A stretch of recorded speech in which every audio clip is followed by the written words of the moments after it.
So then the next match, Albert didn't know that it was a hardcore match because they say it in Japanese. But hardcore match. There's a hardcore match. Team 3D is taking on Tommy Dreamer and Abyss. And here's the one thing I didn't understand. If you go between the show we watched last, Bound for Glory 2010, and this one, the last one, they were like, Team 3D is like, we're retiring. 4 years later, they're still at it. What did you say?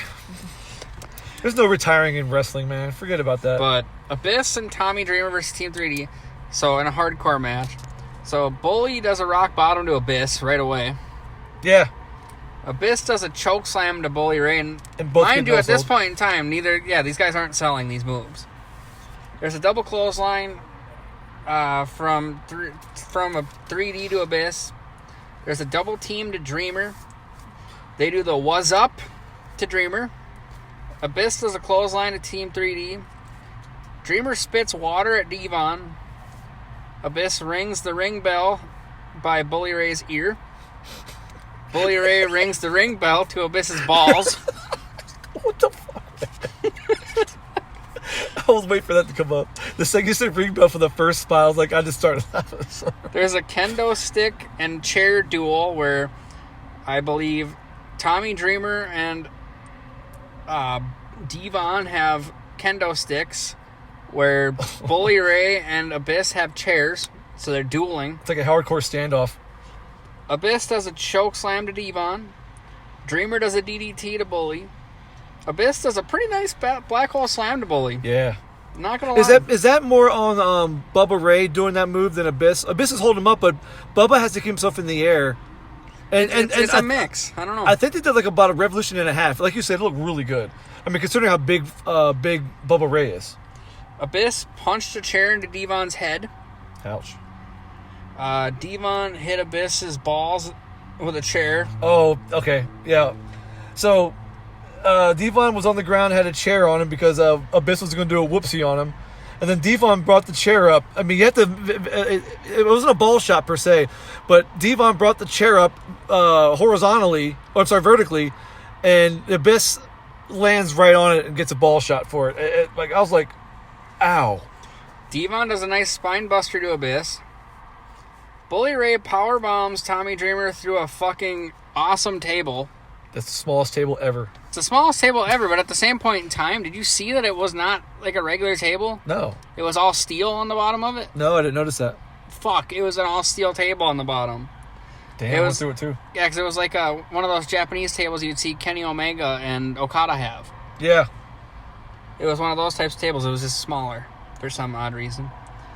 Then Team 3D did a double flapjack to Abyss into thumbtacks. Thumbtacks, yep.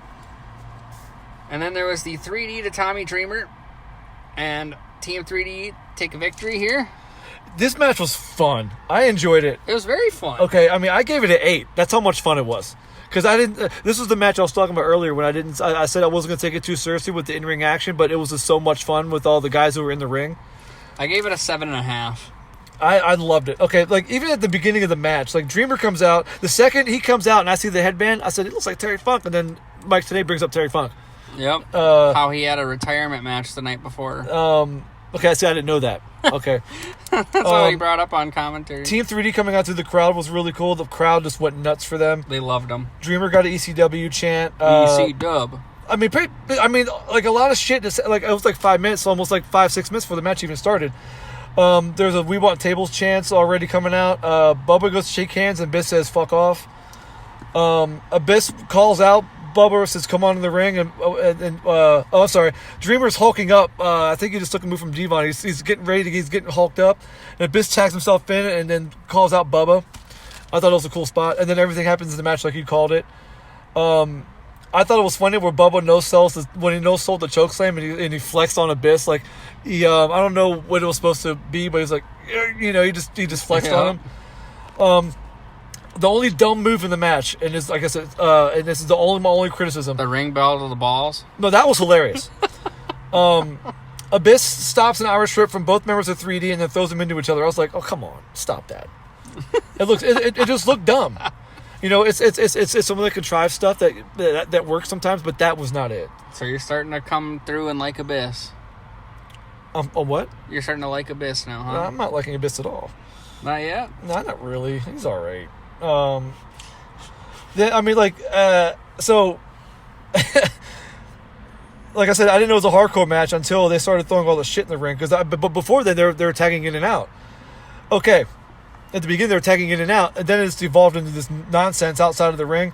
So at one point, kendo sticks, chairs, road signs, trash can lids, and road markers were thrown into the ring, all at once. And that little itty bitty table. Hardcore standoff. So that powerbomb through the table holds even more weight because I didn't know there was steel on the bottom of that. Yeah. That's why I was like, holy shit, that hurts.